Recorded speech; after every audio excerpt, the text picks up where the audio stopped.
Welcome to today's Corporate Venturing Insider series. Today, I'm really excited to have Mike Smeed from InMotion Ventures joining us. He's, like he said himself, quite new into the CVC world, which means that he may have something fresh for all of us in terms of deploying and leveraging best practices.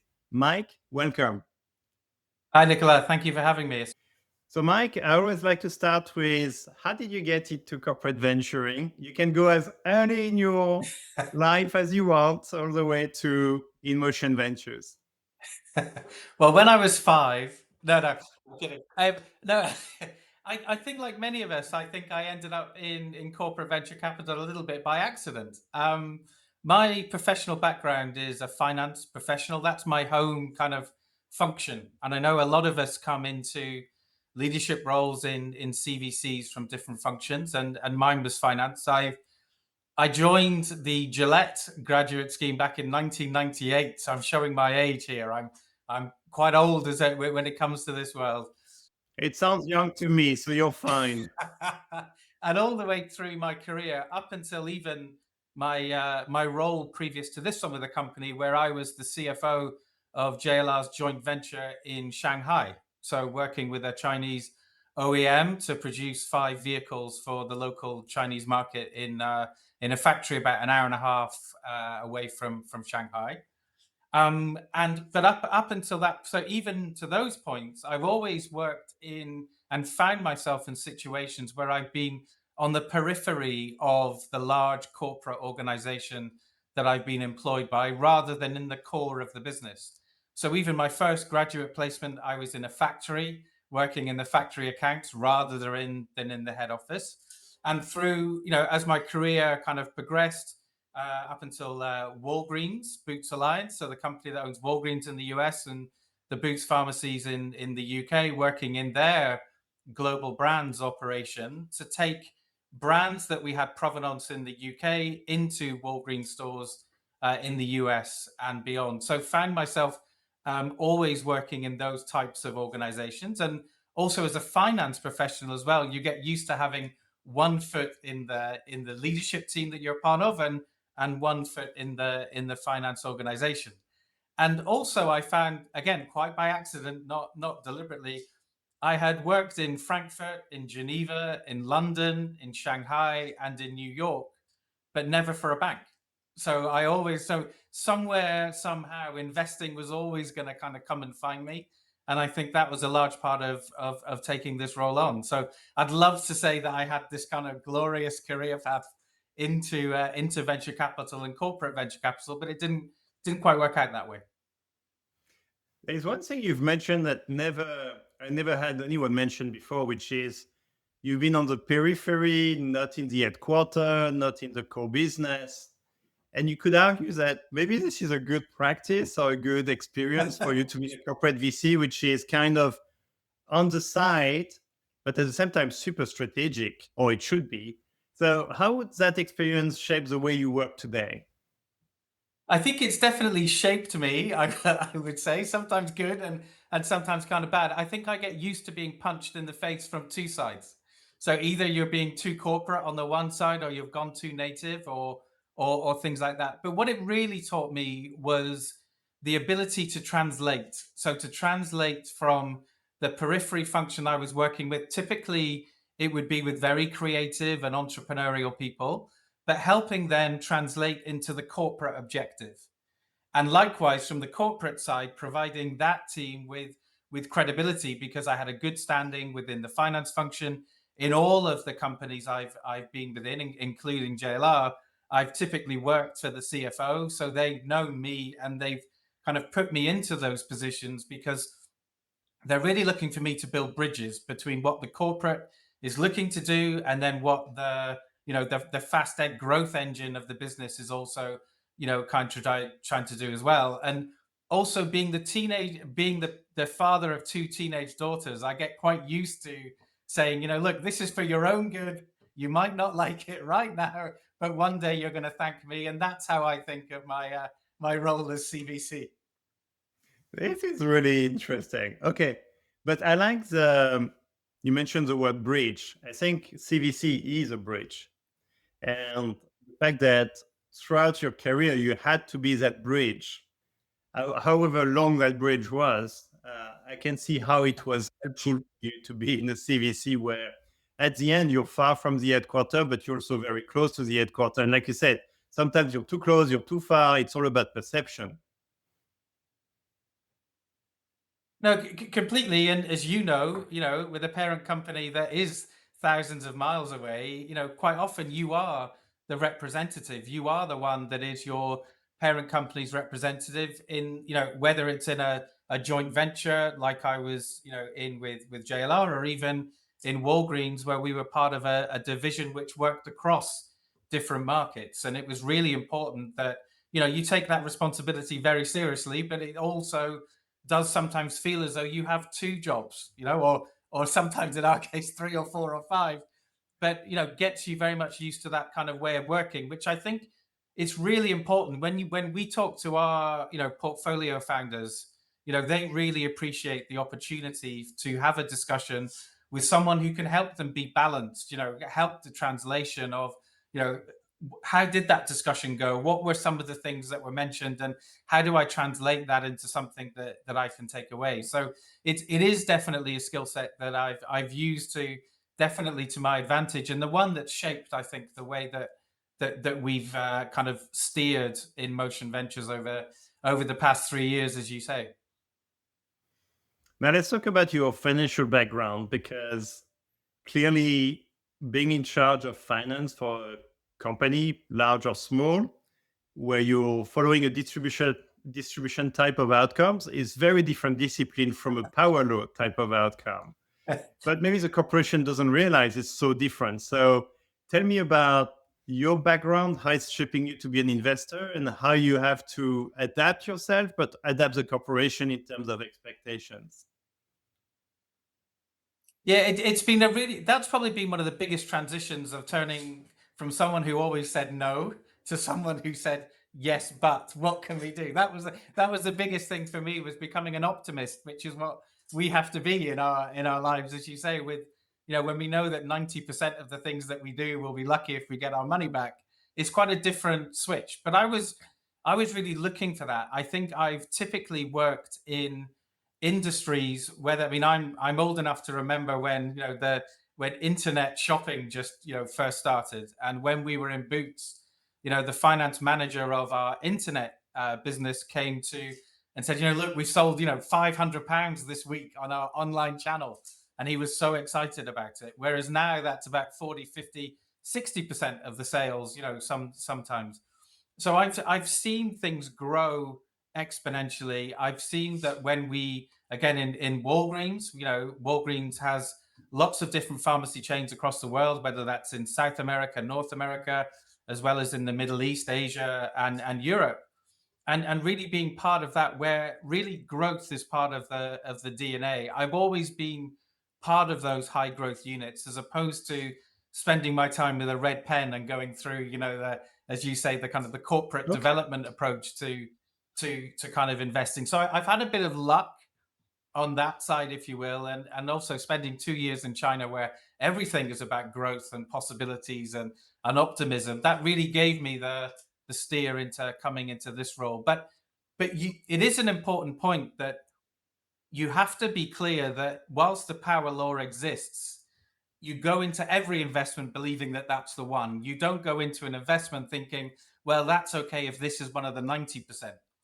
We have an approach in emotion where we're strategically focused on the areas we want to invest in, but we're financially driven in the individual decisions that we make. We do have um, an open innovation arm within JLR that works very successfully with startups without investing. So we're not forced to always look at an investment route. If we believe that it's a great company, but those venture style returns are not there, then we wouldn't invest. I, I can tell your experience in Shanghai, fast growth, taking risk, maybe calculated risk. It was a good experience for sure. Um, Now, one element of your background is you came from the mothership.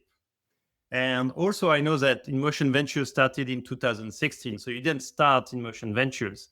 So can you share about the advantage you saw from you being from the mothership, joining a CVC that was already ongoing, and how you could shape it the right way? So, InMotion Ventures was started back in 2016, and like many CVC units at that point in time, was set up with someone with extensive VC background. Mm. The whole team was populated with VC professionals and had a very singular link to the CEO, and was acted very much as a, looking at new business models and very much focused on the development of the time in automotive and mobility, which were ACEs, so autonomous, connected, electrified, and shared ownership. Those were the big four core themes that really dominated mobility, kind of at the in the kind of 2015-16 range. And it was really helpful at that time to have a CVC unit which was very detached. We're called InMotion Ventures. We're not called JLR Ventures, and that was there was a particular reason for that, to make sure that whilst the business was performing incredibly well, that there was an area of not quite anonymity, but there was a lot of freedom for InMotion Ventures to go and invest in areas that could potentially be quite disruptive, both positively and negative to the parent company. And In about 2021, we had a change in chief strategy officer, and quite often, as these things happen, when the chief strategy officer and the CEO move on in very short periods of time, there's a lot of changeover in units like CVC. And when I was coming back from China, our new CSO, who came from another automotive company and had experience of CVC, what he wanted was to bring InMotion much closer to the strategic direction of the company. He really recognized that this was an asset that we had underutilized in the past, and there's a lot of those big decisions on those themes had been made in terms of the make versus buy, that really he wanted us to change our direction. And really, yeah, it was luck on my part that I was ready to come back. We'd had two COVID impacted years in Shanghai, so we were keen to come back to the UK. And what I wanted to do was to come into a role which gave me that same level of autonomy and freedom that I had when I was in China, and one that really helped me in a really fast paced environment, as you and I were discussing kind of before the Yeah. call took place. So I was really lucky that when I came into this role, a lot of the best practices had really been set up. So we had investment committees, we had CRM databases, we had startups, we had a good reputation in the market. And what I really needed to do was to really reset our thesis going forward. So we, even though we're set up as an evergreen fund investing from JLR's balance sheet, we always talk about that period from 2016 to 21 as almost fund one. And fund two is where we started investing really at the end of 2022, the beginning of 23. And we kind of call that fund two. So we reset the thesis. We pretty much changed everything. We had a bit more change in personnel, but we still retained the VC element. So I'm the only one in my team without a VC background. Oh, Um, wow. so th- they all know what they're doing. I have no idea. Um, but again, it was, we've moved offices, we've changed pretty much everything. We thought very carefully about the types of investors that we wanted to be, the type of investments we wanted to make.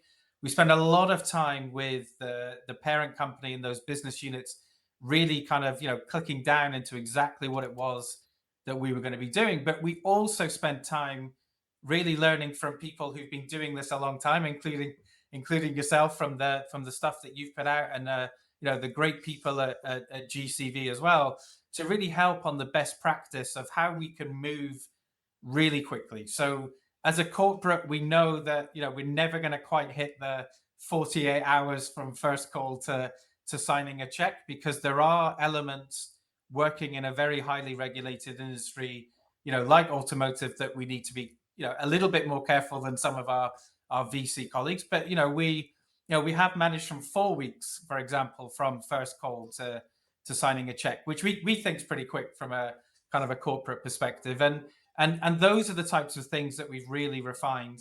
And also working with the parent company as well. That was a really big thing for us, again, I was at Monterey at the GCV event in March of 2024, and a lot of our colleagues and peers were talking about, even though they've been doing this for 15 or 20 years, that really, focusing in on the strategic benefits that you're bringing to the company are so important. Even if you've been doing this for 10, 15 years, given what we're facing into at the moment with issues on liquidity and the exit market, that and I literally came back from Monterey and I was like, right, literally stop everything we're doing.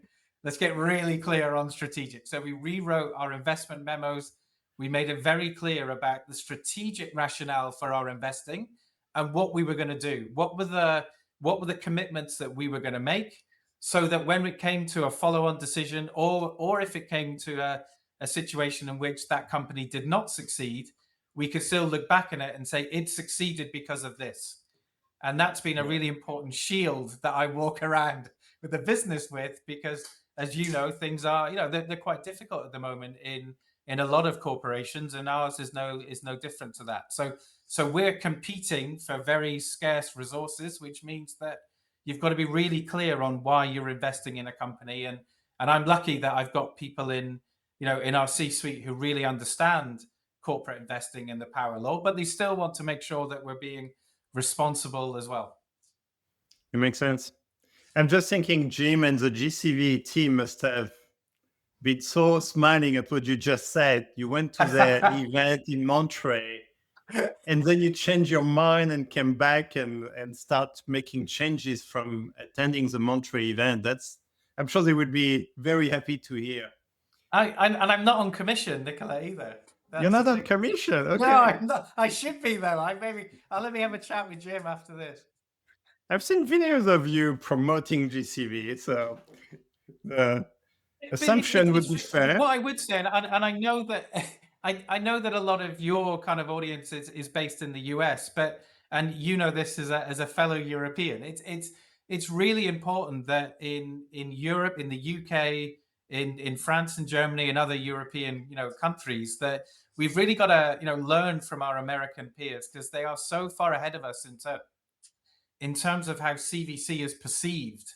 It's pretty much on par with venture capital. You're taking on external capital that we've seen. So you recognize that it's at such a different level to where we are in Europe, and therefore we're almost forced, but also very grateful to our American peers who are sharing that with us, because you guys are kind of 5-10 years ahead of us in terms of that perception piece, and also in talking with the parent company.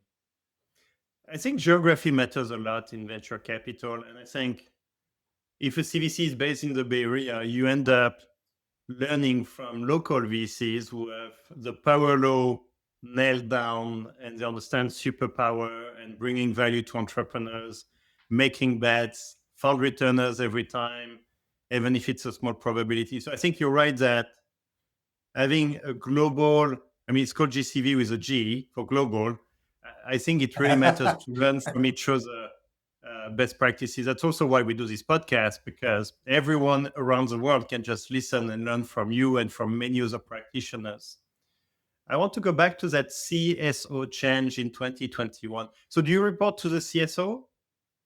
I do. I'm actually on my second CSO. So Okay, you survived the change.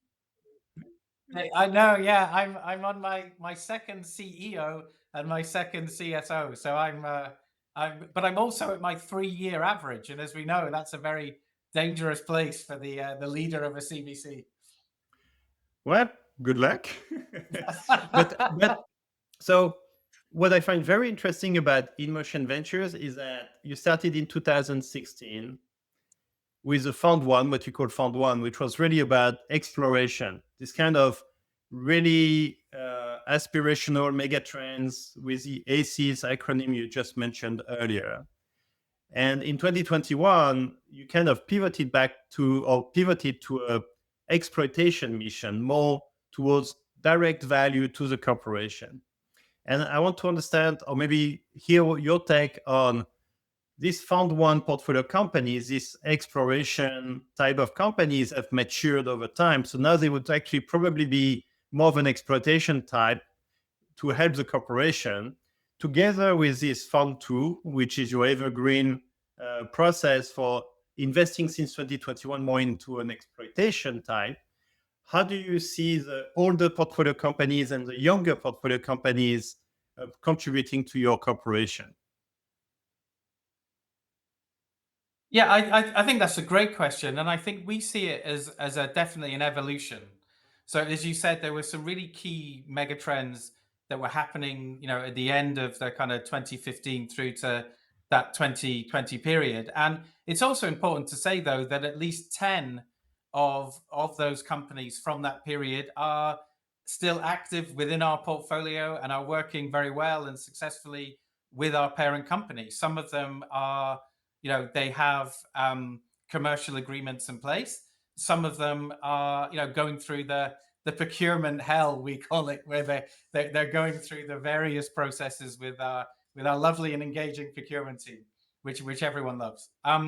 But as we move forward, automotive, I think very similar to TDK, works on such long, cycles. If we look at the vehicles that JLR will be producing in 2030, 2031, we know what those are already. There are models of those, there are sometimes digital twins of them. We know exactly, what those look like, and those will also be, in again various stages of sourcing or testing. So our company is used to looking at things on a very long-term basis, and our remit was looking at that long-term basis. How do we really start to kind of address the fact that as an engineering company, everybody wants to do everything themselves? So how do we open the business up to working with startups at that early stage, where typically, and again, as one of the great things about being engineering focused, is that people are used to working with things going from lab to kind of real life and to scale. So they weren't put off by working with early stage companies. Quite the opposite, actually. Sometimes working with a more established company can be almost more difficult sometimes because they don't come with a level of flexibility that maybe you could kind of co-develop with a startup when it comes to um, what the what you're actually kind of working on and what their offer is. But we were really clear that from our perspective, we're focused on the climate, industrial, and enterprise technologies that are really going to shape JLR's future. So there's not a lot of car things in that future that we're Indeed. looking to invest against, because the revised strategy of the company, which came with our new CEO and CSO in 2021, was one that was a really broad strategy about the type of company that JLR wanted to be, as opposed to purely the cars that we were going to build. It needed to be much broader than that. And therefore, when we look at our thesis, which I can kind of go into if you like, but really it's much, much broader than just a car delivery plan. And therefore, we recognized that there were areas that we were moving into which were beyond the expertise of our teams, and that really, working together in the CVC this way would really enable us to bring those technologies. And then we could, I know everyone uses the word value and everyone starts to, kind of roll their eyes or cringe when you mention it. But, I'm really proud of the fact that in that fund too, the 12 companies that we've invested in since the beginning of 2023, 100%. So all of them have been working with JLR in some way, whether that's a proof of concept or a pilot or a project, or so we've moved away from this idea of it being a financially focused kind of very exploratory listen and learn type of CVC into one that's really making a tangible impact on both our portfolio companies but also the parent company. So we think it's a natural kind of evolution from where we've got to. And then, if I'm honest, we're kind of looking at the moment saying, after a few years, well, maybe do we need to think about pushing it a little bit further again? And are we, is 100% of our companies being engaged with JLR, is that a good thing? Or does that mean that we're not pushing the envelope far enough? Because I know that a number of our peers will be listening to this going, you're not pushing it far enough if they're all there. Not necessarily, but I will try to unpack everything you've said, but the first one is maybe you could share indeed about the change you see in the automotive, because I think the product is changing, the go-to market could be changing, the business model could be changing, the bundling or unbundling is clearly something that you must struggle with. The level of technology is also rapidly changing. So can you share a bit about first your view of the industry and what does that mean for you with your um, type of investor you want to be? No, completely. I mean, I I don't think it's too dramatic to say that automotive is going through the biggest change it's ever had since it started. I don't think it's too dramatic to say that. And as you mentioned, there's a lot of technological advances, and everyone's focusing on electrification, quite rightly, as the or hydrogen. I see that you've invested in a hydrogen company relatively recently, looking at different propulsions, but that's only part of the huge change in technology. Connected vehicle, the software defined vehicle, has really brought more than ever that people are viewing the vehicle as yet another connection. In the same way that they have a smart home, they want to have a smart vehicle. And if you think also about the brands that JLR has, particularly in Defender, with a Defender, you want to be able to drive anywhere in the world, and the harshest of climates, the most difficult of terrain. But also, when you're there, you want to know that you're connected, that you can still listen to Spotify, you can still take a Teams call in your car, and and be connected and be safe whilst doing it. So it's really important that we see that transition. But that's also come at a time where the automotive industry for the past kind of 70 or 100 years has been cost engineering and really refining everything from its business model, from its combustion engines. Everything has been really refined, and now we're moving into a new world where particularly we're seeing from the Chinese OEMs, but also other countries as well, that these guys are moving at they're taking months to do something that traditionally within automotive has taken years. And therefore there's that level of competition. And just finally, if that wasn't enough, as we move into regulation as well, and we're definitely seeing that regulation, particularly in Europe, regulation is moving the automotive industry to a particular direction where the customer pull is not quite there yet. So we have a little bit of imbalance between how the regulations are changing and how customer behaviors are changing. And that's really driving an uncertainty in our regulation environment, which again is becoming very difficult to operate within. So there's probably about a dozen things that I could say which would be either industry defining, career defining kind of moments for people. They're all happening at the same time. And the big thing here is that automotive companies are being held to account from not only their customers, but also the regulatory bodies much further down the cycle than maybe they were previously. So the old automotive model of selling to a dealer, the dealer sells to a customer, and then the OEM just builds another car. Those days are really kind of moving on now. Brands Mm, want to have a much deeper and longer term relationship with the customer. The customer is definitely holding the OEM to account a lot more for their experience, for the quality of the product, for the direction.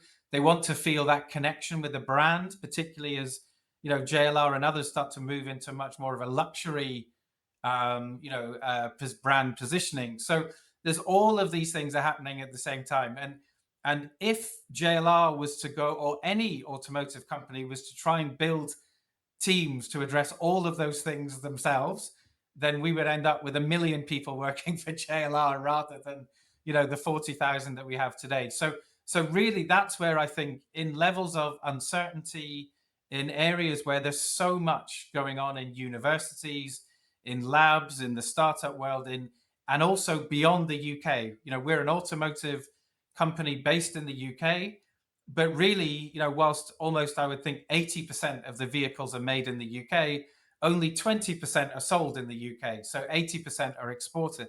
So really, Yeah. also then having that global view is incredibly important. So you start wrapping all these things together, and then a CVC is it's a no brainer. That's Yeah, it's actually, I think uh, it's impossible to conceive how a car OEM could not be strategic and not have a CVC. I mean, even if I think about the automotive market, you're getting new competition from battery makers and mobile phone makers.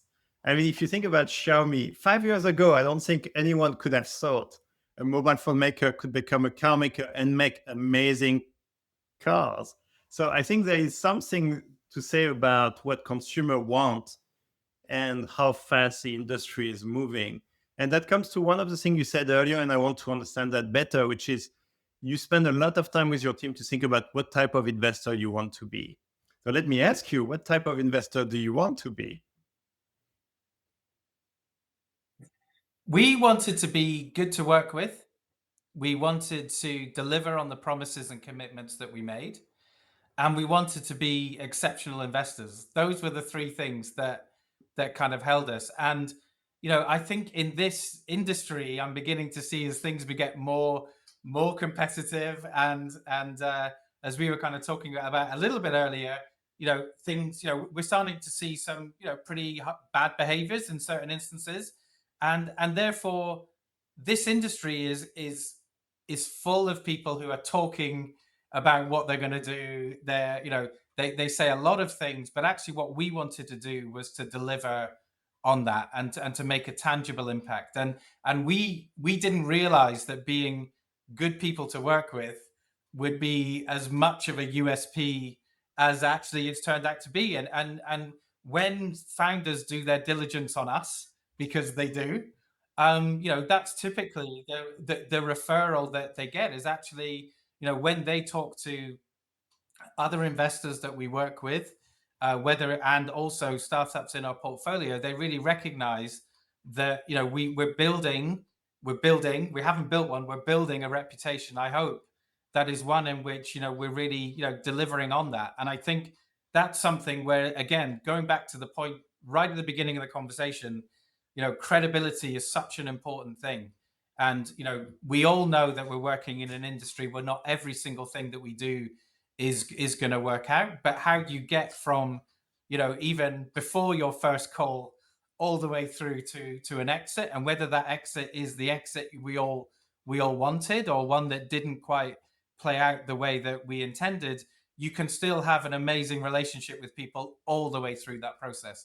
And that's something that we take on really dearly. We have a very strict rule in terms of, and I won't say it on a podcast what we call that rule, but we have a very strict rule about who we work with, because again, when we are investing in people, we know, particularly at the seed and series A stage that we invest in, we're going to be in this for the next 5, 6, maybe even 10 years. And therefore, what we want to make sure is that we can build relationships with these people, with fellow founders and investors, and we can make sure that that not only do we represent them incredibly well at events in our parent company, but also when we invite them to events at our corporate headquarters. You don't want to be sat there really nervous thinking, my God, what are they going to say? You want them to be incredibly well balanced and authentic to them, and that's something that's really important. I think there are two proof points you already gave about the type of investor you want to be. You mentioned the example where from the first meeting to investing was 4 weeks. And then there's the other one, which you said in the last 12 investments you've made, 12 have engagements with the mothership. So let's unpack a little bit, because I want to be practical for those who are listening and thinking about how to implement their CVC the same way. What did you do so that you could be as fast as 4 weeks? There's a couple of things. One is that it's interesting. When I was preparing for this and I was doing a little bit of thinking, I know that at TDK Ventures, you talk a lot about being thesis driven. And I was thinking, well, I'm not sure we are thesis driven. And then actually, I then unpicked it a little bit more, and then I realized we totally are. Okay. What we've done is that we've spent in that period, and we do it we have touch points every month. We have a deeper dive kind of every quarter where we're recycling the insights that we get from the external market back into the mothership. So we have three core verticals: climate tech, which is supporting JLR's sustainability ambitions, so to be net zero by 2039. Industrial technologies, these are the technologies that are going to transform companies that engineer, that manufacture, and that move either finished goods or raw materials around. And then enterprise technologies, which is disruptive technologies that will really help and support enterprises grow. And then we then have a deep tech kind of enabler across the bottom, which, and we, deep tech, probably one of the most overused yet misunderstood terms. And for us, it means something that's really ingrained in deep research, heavily driven by IP in a hardware sense, that we can then really will help disrupt and transform the industries that we operate in. And those deep tech enablers are happening across climate, industrial, and enterprise. So there's a hell of a lot of overlap between what we work. Now, I'm incredibly lucky that I have, my two investment principals are amazing. So Louis looks after our climate investing, and Sam, she looks after our industrial and enterprise verticals. And both of those are firmly working together with the senior leaders within our parent company of those verticals. And as I mentioned, they meet with them quite regularly. We work through updates. They recycle the insights that they get from the conferences, the events, the research that we do back into those. So we've got a really strong view of what it is that's really going to work within the company and the types of technologies that are really going to excite and interest the people that we're working with. You don't want to just come up with, the same, oh, I've seen 100 of those.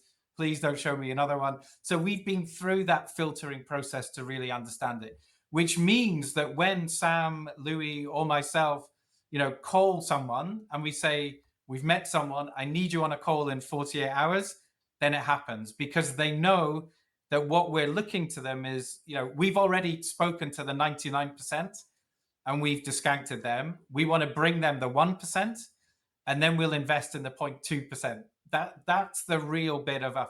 So creating that credibility and the respect of those individuals to really help understand that is a key thing for us. So that helps our investment decision. We have a weekly deal flow meeting where we talk about every deal that's prospective, every second call. We don't do every first call because it would be a 4-hour meeting if we did that. But the ones that are really, exciting our investment team, we'll deep dive on. My job again as the leader of our CVC is to make sure that I'm making those connections, making sure that I'm knocking down the walls that might be there, providing that kind of context. Then that feeds us into our investment committee. Now we have 3 members on our investment committee. They all come from the parent company.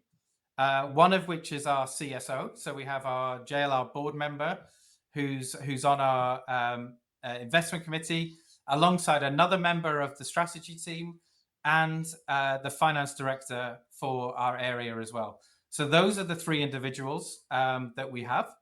And we have a process by which we do not have regular investment committees. Again, this I think is a bit different. I think you have regular one. Now, what we realized with our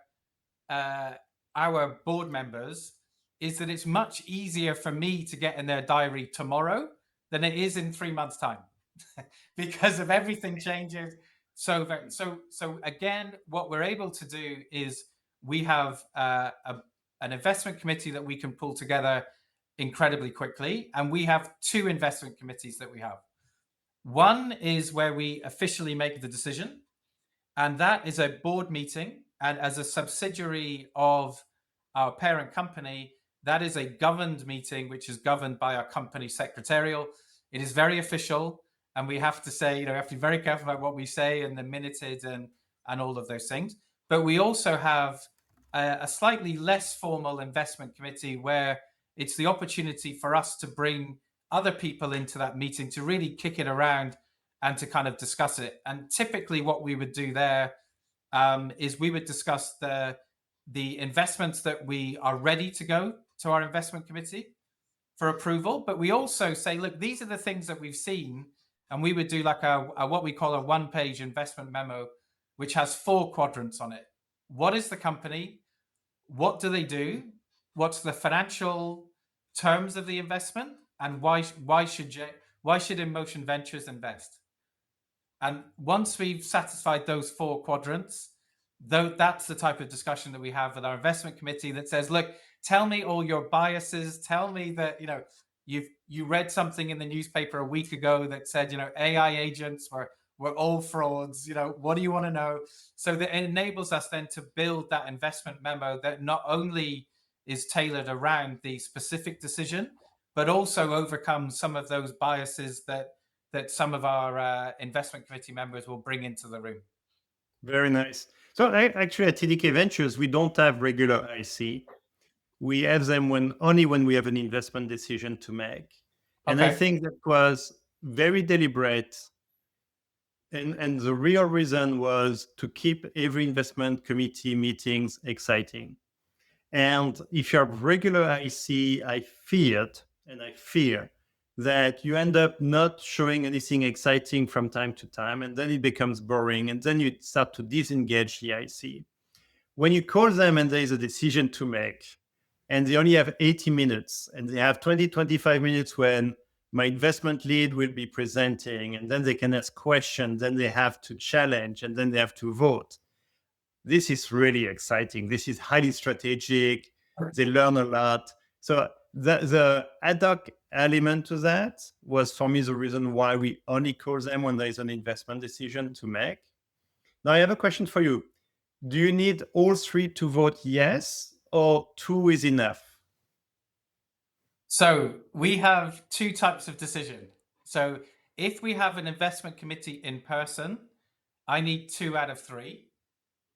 However, if we need to move really quick, then we are able to do a decision via email, but I need all 3 if I do it via email. And that's part of our corporate governance for what's called I don't know whether this is an official legal term, but it's called a circular resolution as opposed to a board meeting. So board meeting in person, 2 out of 3, a circular resolution. And as you know, everything always turns up 5 p.m. on a Friday, and we need a decision by Monday and all of those things. So it really enables us to have flexibility with travel arrangements when you've got people in different time zones and things like that. So that's how we typically operate. But just going back on something you said, and I really agree with it, is that an investment committee is typically the best meeting that my boss has had her whole week, right? So she has to look forward to that meeting. She's got to be excited by it.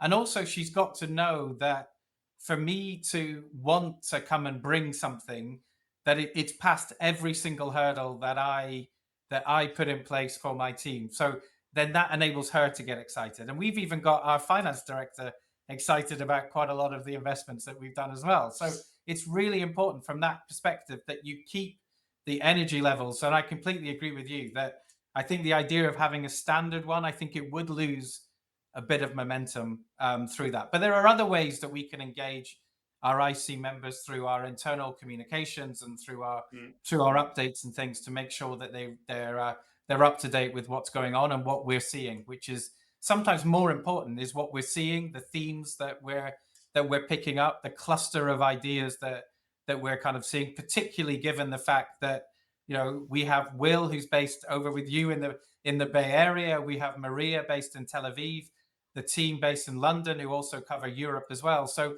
we're seeing a lot more than the team that are just based purely in the UK, who do the odd ad hoc piece of, hopefully a piece of good travel. But, there's nothing worse than innovation theater when they all come back having been at CES or something with this long list of things. And you just think, oh my God, no. No. But I learned something really cool from you, and that's a golden nugget, which is allowing for email approvals as long as you have unanimity of the IC. And I think that's a really cool concept. So that's a golden nugget. I really like it. Now, I finally got one. There you go. Yeah, you did. That's one. That's one more than I You thought see, we were the going to get. background with the golden nuggets, you're in. But it's the first time I hear this, and this is really cool because, like you said, speed matters. And sometimes it's really hard, especially when you IC corporate officers, top management, to get them all coming at the same time for typically more than 1 hour. And so I think you have found a really good model here. Um, where I was going is the next one, which is the second proof point of your last 12 investments all have engagements with the mothership. Typically, it comes with some level of requirement for a championship from a business group to say, yes, if you invest in this company, I'm interested. Do you have that or you don't need it? So we have what we call diligence. So I think that's quite important. We started off in the very early stages of our first maybe 6 months of investing against our new thesis, and we called it sponsorship. And we said what we want is we want to have someone from the parent company sponsor an investment. And basically, we didn't invest anything because everyone was really scared in the parent company that, well, what does sponsorship Yep. mean? Does this mean that it's my fault if it goes wrong? Does it mean that I'm personally validating that this is the correct, like, do I have to pay for the investment? Like, what the hell? So they just all ran away, and we just, oh, okay. Yes, sponsorship is a loaded word. It's very loaded, yeah. So there's nothing like, again, if you think about impact, the impact of that was we said, okay, that's not going to work. So we went back to the drawing board and we pivoted to okay, what about diligence? What if we said to people, look, you're the experts in this area, in the vast majority of the areas that we're investing in. You've got, within your teams hundreds of experience. We've got the access to 8,000 engineers globally within JLR that have typically seen something. Can you help us? Can you get on a call with these, with a founder, and then let us know what you think? So what we want is your diligence on the technology and the founder, and more. And the really important question is this a really neat solution with or without a problem? That's the key thing for us, is because we see lots of things that are incredible, and then you say, well, yeah, but what is the problem they're trying to solve? And or is this something that we can make money out of? Is it something that that actually is a commercial idea as well as an academic or an intellectual one? We then say, look, we're responsible for assessing whether it's a good investment or not. We're the ones who do all the diligence around the customers that they have, the fellow investors. So we're not asking for any of those things. What we're asking for is that technology. And we're then looking, the secondary question is, on JLR's strategic roadmap, is there a potential for this technology to be useful, or, yeah, as you say, kind of come together at some point? Now, Intersect, yeah. yeah, completely. Now, what we also do, though, and again, and this is where we have a very thick wall between our role as an investor and our role with a parent company, because in a situation where we have commercial arrangements, as we do with about 1/3 of our companies are either suppliers or customers to the parent company, we obviously have very sensitive commercial information as investors and as members of of the parent company as well. So we take that very seriously, that we do not interfere in any of the commercial relationships between the portfolio company and the start and the parent company. And we say, look, if we're doing our job correctly, then we will bring you something that is unique and that will pass the quality as well as the performance and the price hurdle, because that's what procurement guys are always interested in at the end of the day. But they have to get themselves comfortable. We can't be seen to be influencing the procurement decision, because that's a very slippery slope that we do not want to kind of get involved in. So we have to make sure that's really clear. It just so happens that, and I'll give you an example of a portfolio company of ours called Chipflow, who look at the designing of custom-made semiconductors at relatively low volumes. Now, JLR is a relatively small company in the kind of global automotive kind of world. We produce around 400,000 vehicles a year, whereas some, if you're in Ford or Toyota or Hyundai, you're talking about millions of vehicles every year. So we're quite a niche. We're big in the UK as a brand, but globally we're probably better known as for Range Rovers and Jaguars and Defenders rather than kind of producing millions of vehicles. And when we were introduced by a VC to Chipflow, they really wanted us to validate that, again, that the problem that they were looking to solve existed. And when we spoke to the semiconductor strategy team at JLR, they said, no, look, this is something that maybe in 2027, maybe in 2028, we might look at. But right now, our heads are down with all the big semiconductor companies really ensuring that that we produce everything that we need. So post our investment, we then introduced them, and they had 3 hours in our head office about 4 weeks after we invested. And the feedback we got was, "My God, they're amazing! This is we didn't realize this was possible." And then within 4 months, they had agreed a proof of concept. They produced an ASIC of a chip in record time at much lower cost than they ever expected.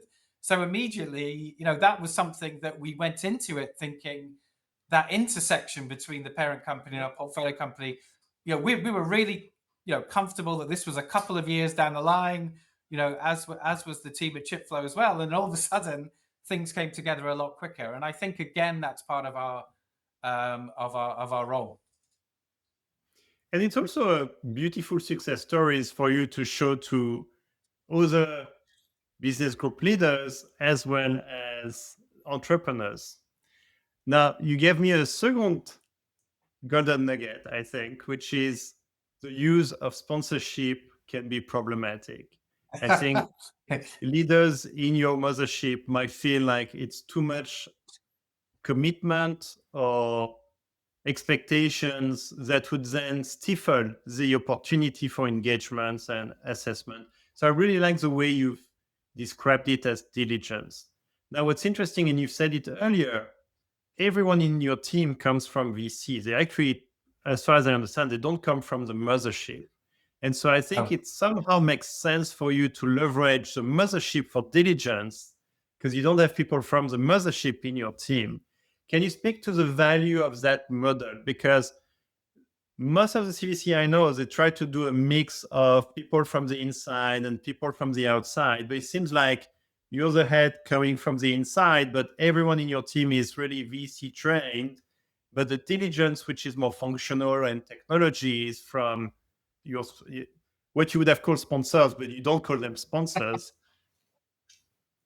No, completely. And let me just go back on that point for a second, because I think this was one of the things that I came in of all the reading I did before I took on this role. I read some horribly outdated books, and then luckily I found things online and other resources that have become a lot more available more recently. And the big thing there was making sure, and why we call it diligence, not sponsorship, is I do not want one single thread between JLR's C-suite and InMotion. It's got to be more of a spider's web, because you know as well as I do, within the corporate world, people do move on, and part of the reason I said that we're heading into the dreaded 3-year tenure of a CVC leader is because that's the average tenure of a CEO or a CSO. So you can't become, and what we were really careful of doing before we even started was making sure that when we invested, our first investments were not with one individual. We had to go with 2 or 3 members of the board so that they felt as though their teams were getting the benefit of it. Because if you become a pet project and then your main sponsor leaves, then the red pen comes out and you're gone. So we were really careful to do that at the start. And that's a similar thing with sponsorship versus diligence, because even at lower levels in the organization, we have significant turnover. JLR is an incredibly successful and a very large company in the UK in automotive, but that's in a country which there is JLR and Bentley and Aston Martin, and then there's not a lot of other automotive companies. So it's JLR people are seen as incredibly attractive group of people to employ. So therefore, there's a lot of turnover at all levels in the organization. So we needed to make sure that it wasn't just one person with a very emotional, connection. And also, I would say on that point as well, and I'm not sure. I'll ask you a question. I know you said not to ask you too many, but I'll ask you one. But there's always that fear where you're presented with a startup from somebody in the organization that says, I met this company. They're amazing. You should invest, Nicola. How do you Yeah. how do you answer that Yeah. question? Yeah. Well, first, let me say that you're on a roll. You gave me a third golden nugget so quickly, which is the analogy of the spider web. I really like it. It's like building redundancy and reliability into your model. I really like that. Uh, to answer your question, we have a discipline of searching for the king of the hill. And we welcome many TDK team members to share with us startups. And actually, I think we've had quite a few that was introduced to us from TDK team members. I mean, Grok, which is one of our best investment, clearly, was introduced by the former CEO of InventSense, my former boss. So clearly, you need to listen to people who really know the space, the market, the technology. I would definitively take it as a quality signal. But when they come to us and they share with us the startups, they get excited. What we do is we do a landscaping. We don't say it's not a binary yes or no, we like it, we don't like it. We actually are going to do the landscaping. We're going to say, actually, the startup you presented, like Grok, yeah, this is a king of the hills that will become the king of the mountain. Yeah, But most times we're going to end up saying, actually, it's too small a market. It's not even a $10 billion TAM. Or we are going to end up saying, it's a great startup, but actually we found one that's even better. And that's the one we're going to invest. Thank you for triggering that landscaping, that deep exploration for us. So typically we try to reframe it into, let's make sure this is a king of the hill. And king of the hill for us is, do we believe this is a startup that could become market leader 5 to 7 years from now? If they have a shot at it and we believe they have the best shot at it, that's the ones we want to invest in. If the market size is big enough, at the time they could become market leader. yeah. So that's for answering your question. Now I had one question which I thought was very interesting is you mentioned you have an open innovation arm which is not investing in the startups. They don't get equity, but they engage with the startups and the mothership. Can you share with me maybe some best practice about how a CVC and an open innovation center should work together? What type of isolation they should have from each other? What type of uh, synchronization they should have to help the mothership get maximum value from each? That's a great question because they're very complementary, but they're very different. And I Yeah. think it's very easy to sometimes get them muddled up, and we've got to be very careful. So, InMotion Ventures as the venture capital arm of JLR, and then JLR have their open innovation program. So, even in the way we talk about the branding of the two is very separate. Of course, there are instances where they work together incredibly well. So, through the problem-based or problem statement-based approach of venture clienting, they're able to really search for a number of different areas. So actually, their remit within open innovation focuses on about 10 or 12 different verticals, whereas we're only focused on 3. So that's probably the first difference, that their net is cast a lot broader than ours. And also, because they're not looking to invest, typically they would look at geographies where maybe we don't have a physical presence. As I mentioned, we have a physical presence in the UK and Europe, in Israel, and on the West Coast. And therefore, we're really focusing our investment efforts there where we have relationships and a cultural understanding of the way that business is done and is operated there. However, from an open innovation perspective, quite rightly, they're focused on any form of startup, and also they're stage agnostic. So based on a problem-based approach, typically they may be looking for slightly later stage companies as opposed to our investment thesis. But also we have situation. So Will and Maria, who operate in the US and Israel, they also do sourcing for open innovation as well as for investing. So we've got people on the ground who are saying, look, we worked through, this approach. We found this amazing startup.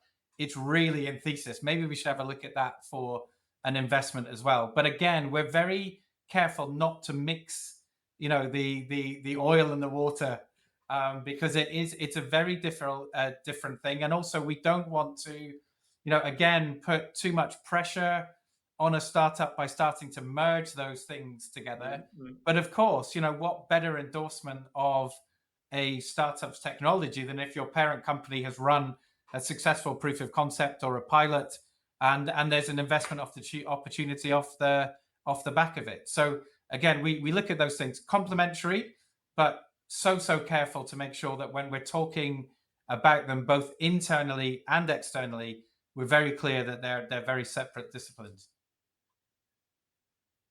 And it's very different discipline and approach. So I think it was a really good explanation from you. Now, my last question for you, and I think it's important because you are now moving and you are executing on an exploitation mission. You have this very smart way of getting approvals, getting diligence from the mothership. Can you share about your evergreen approach and the balance sheet advantage? Because most CVCs that are being built, they believe that balance sheet funding is bad. But actually, I think you have a good angle as to why balance sheet can be really good.